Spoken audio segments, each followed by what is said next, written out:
Everyone, welcome to this video. In this video we are going to analyze the ACC stock, but this time it is year to year performance of different metrics through the different bar chart and the column chart. The first thing is the balance sheet. We know that the balance sheet is a snapshot of company's health at any particular point, and the three parameters in this page we are showing are share capital, reserves and borrowings.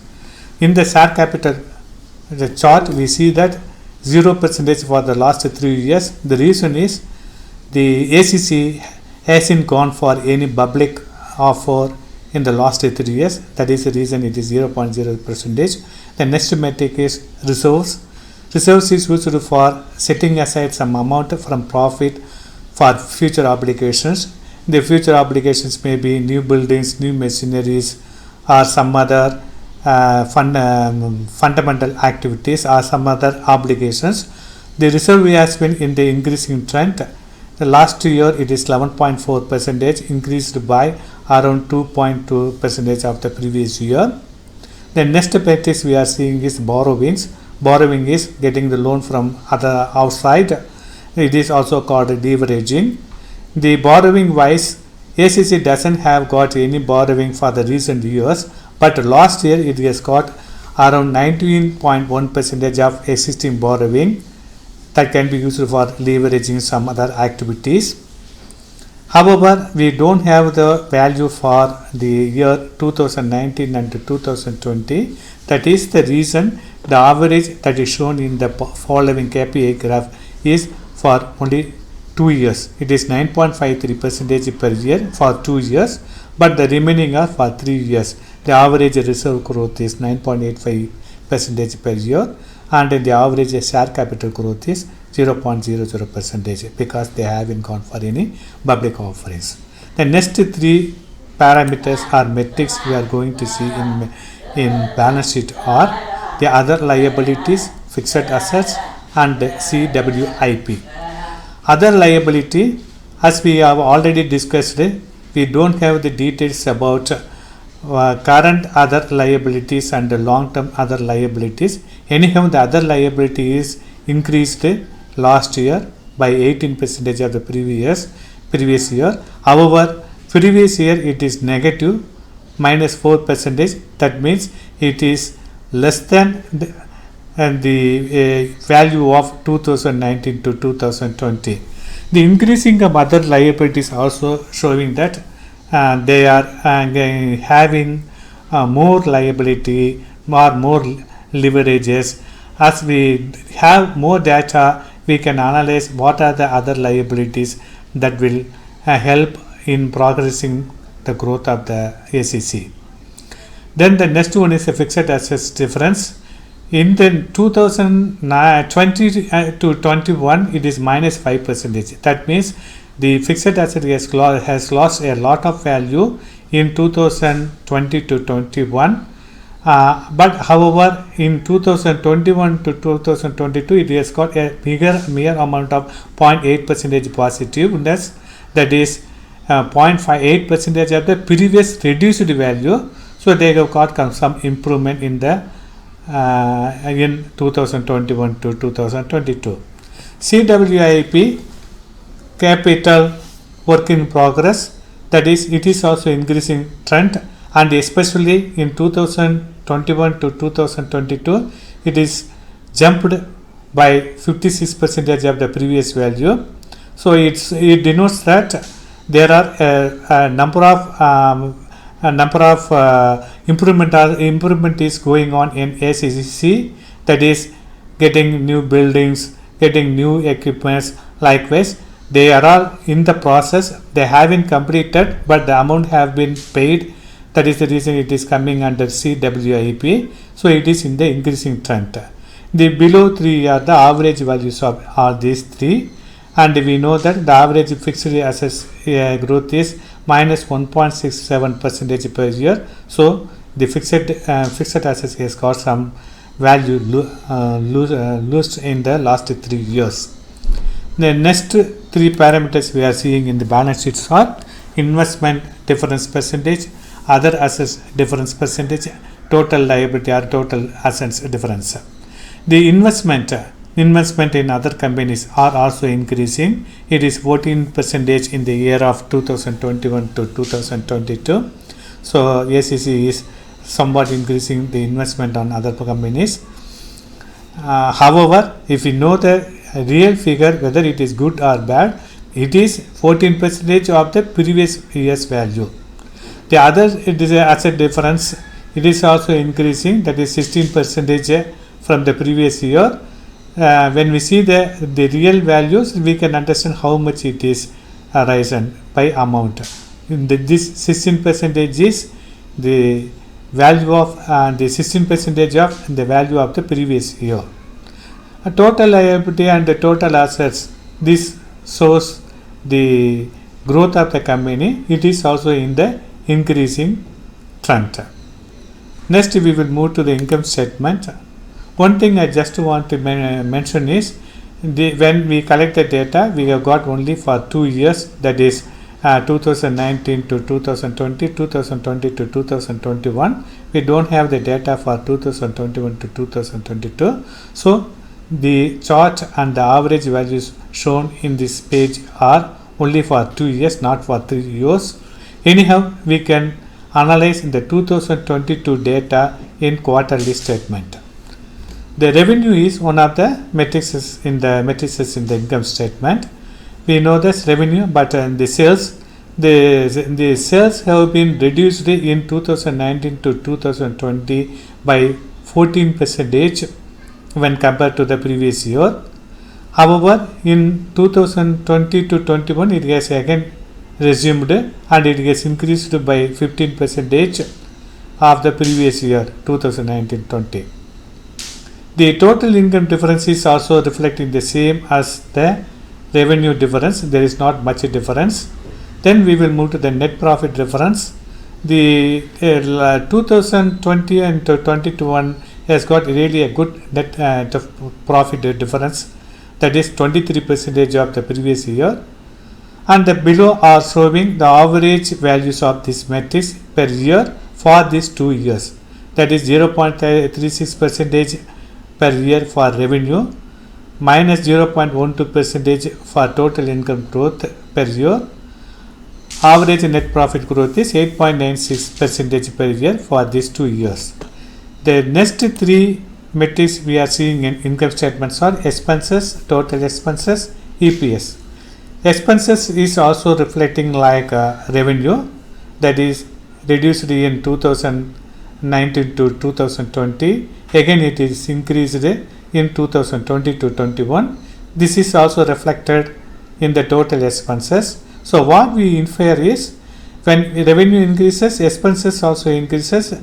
They say vice versa, revenue reduces, expenses also reduces, but different numbers. The numbers in revenue is great when compared to the expenses. So we may infer that the management is able to control the expenses when the revenue is reducing. The next chart is the EPS, that is earning per share. It is also like net profit, and in the 2020-21 it has got 23% more than the previous year. So it is really a good. The following 3 KPIs are showing for the average value of all these metrics per year for these 2 years. Then next we will move to the cash flow.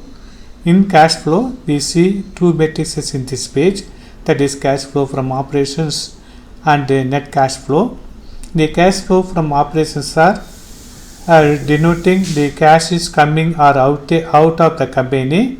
Cash is coming when they are collecting the money from the customers, and cash is flowing out when they pay the bills to the suppliers, pay the taxes to the government, or paying the salary to the workers. The cash flow from operation is really good, and the change rate of cash flow from operation is really good. It is 22% more than the previous year value. However, in the previous year it is negative, that is 2% reduced of the year of 2019 to 2020. However, the 2019 and 2020 has got a 50% of the previous year value, so it is manageable. So cash flow from operation is the change of cash flow from operation seems to be okay. The next one is the net cash flow. After doing all the income in cash flow, out cash flow, we will get the net cash flow. It is 11% for the year of 2021 to 2022. The below two KPI shows the average value of these metrics per year for this all three years. Next, we will go to the cash flow statement. Here we see another two matrices of the cash flow. One is cash flow from investing and another one is cash flow from financing. The cash flow from investing difference is increasing in the increasing trend. However, when we see in the details, it is in the negative values, so they are investing themselves a lot. And we need the detailed view also, so that we can analyze how it is performing well for the company investing.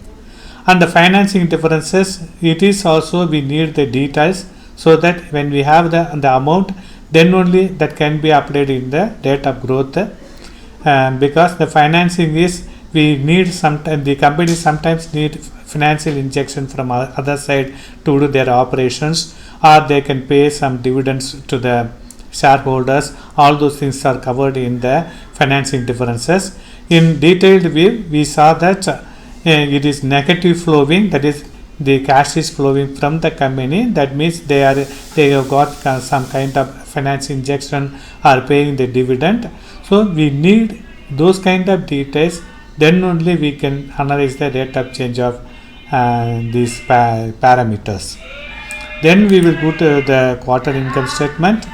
It is showing for the last 12 quarters, and when we see that we are particularly about September 2022 quarter. September 2022 quarter, the revenue has been reduced by -12% of the previous year.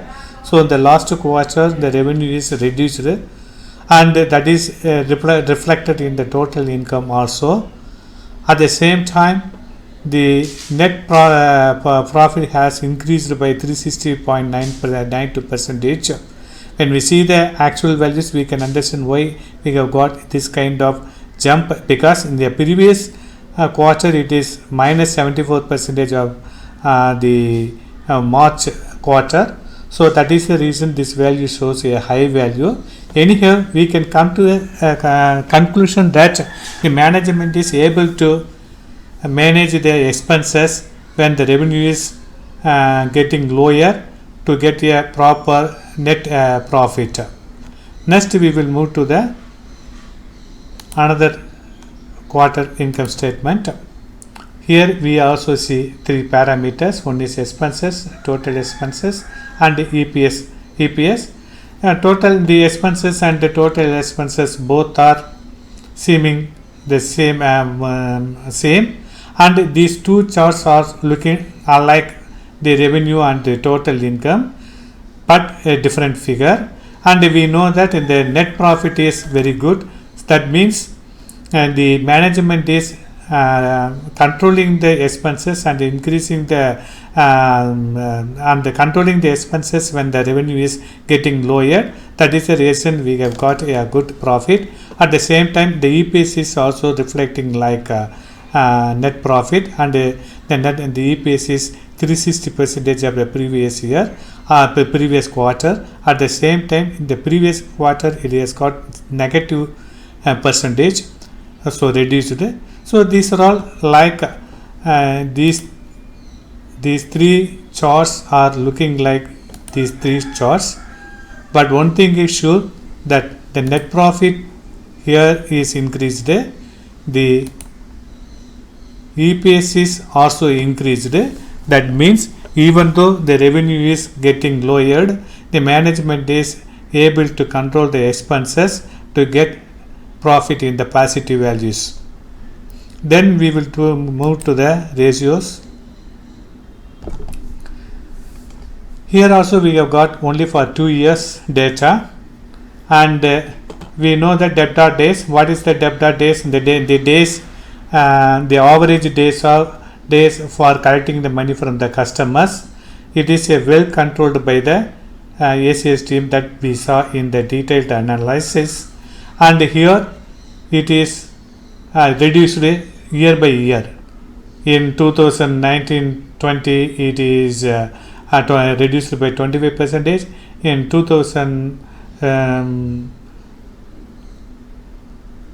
2020-21 it is reduced by 9%. So it is in the reducing trend. It is very good for the company, so that the company is able to get more cash flow into the company in quick time, because they are able to reduce the debtor days. In inventory days, it is increased. It is a negative indication for the company.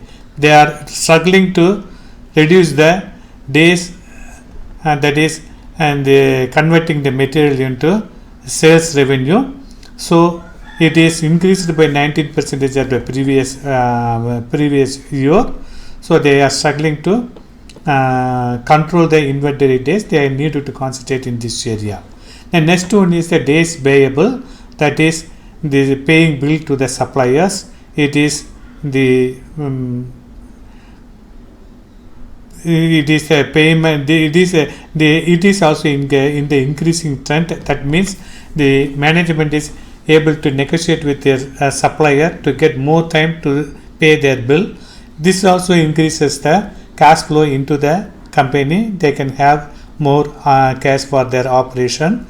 So they are able to negotiate with the supplier, but at the same time they needed to they needed to listen the issues from the suppliers because of this lengthened payable days and the day payable. Otherwise it will give issues in future. In the below 3 KPIs are showing the average value for these 2 years. Next we will move to another one, ratios page. Here we also see 3 parameters. One is cash conversion cycle, working capital days, ROCE difference. Cash conversion cycle, we know that it is the very important, that is how much time the company takes to convert the inventory and other resources to sales. And here it is the reducing trendings is very important. However, when we analyze in the detailed analysis, we saw that the cash conversion cycles are in the negative. The reason is the days payable. I mean, the days payable is very much increased. That makes the value of CCC in negative. That is okay, because the low CCC value is very good for the company. They can have more cash. So we needed to analyze other things also. Other things means when the days payable is very high, what kind of reaction we are getting from the supplier. That is also to be looked upon. And the next one is the working capital days difference. It is the formula used is working capital by revenue into 365 days. We saw negative values in the detailed analysis, and negative values means then we need to analyze the current assets and the current liability. Then only we are in a position to get more insights about this working capital days. Till then we could not get any proper idea or proper insights. The next one is ROCE difference percentage, that is not available for ACC at present. The belowing values are the averages of these 3 metrics. Then we can move to the shareholder pattern. The first one is the promoters share difference. It is 0 throughout the quarter, but the last quarter the promoters has got additional shares from the market. Actually, we already know that it is 2.15% increased. Their shareholding has been increased 2.15%. But when we compare with the existing shareholding value, it is by 3.8%. That is when we calculate about the 55% of the shareholding, it will increase by 3.8% existing value. Then we will see the FIS share differences. It is in the last quarter, it is reduced by 7% of the previous value, and DAS also reduced by 9% of the previous quarter. So at last quarter, FIS and the DAS have reduced their shareholding. That reflects in the KPIs in the below. However, for the last 3 years, the FIS growth is good. It is 1.06% per year. But however, for the DAS, it is negative 1.83% per year. Next, we will move to shareholding pattern, second page. Here we will see the government, public share and other share.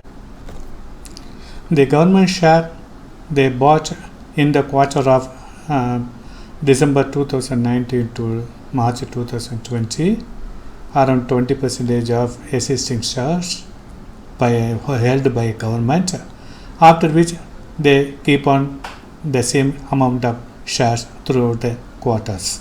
The next we see the public share holding. It is for the last 6 or 7, it is almost like a flat, and they are keeping the same kind of shareholding.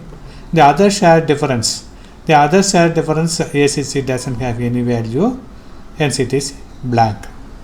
So these three are for the average value of these 3 years for this matrix. Thank you for watching this video.